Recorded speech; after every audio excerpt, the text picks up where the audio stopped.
Quand les canapés arrivent dans cet atelier, généralement, c'est parce qu'ils sont en fin de course. Ça, c'est un vieux canapé d'une quarantaine d'années. Mais après quelques jours de travail, ils reprennent vie et retrouvent leur aspect d'origine. On a réparé et on a recréé la teinte nous-mêmes.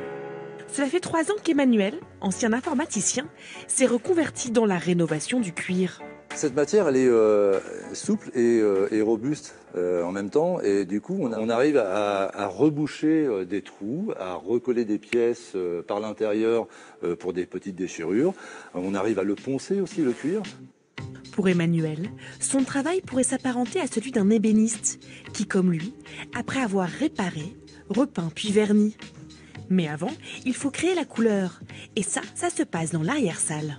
C'est un petit peu un laboratoire. On va aller chercher donc couleur par couleur. On va faire des mélanges et on va obtenir donc la couleur désirée, souhaitée, le plus proche de la couleur d'origine ou la couleur choisie par le ou la cliente s'ils veulent changer de couleur.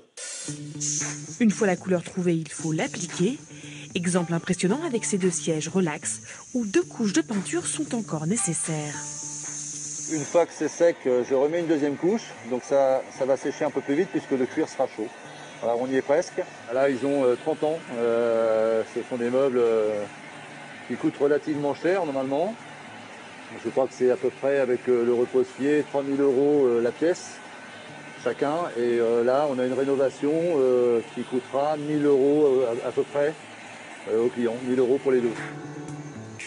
C'est donc 4 fois moins cher de rénover que de racheter.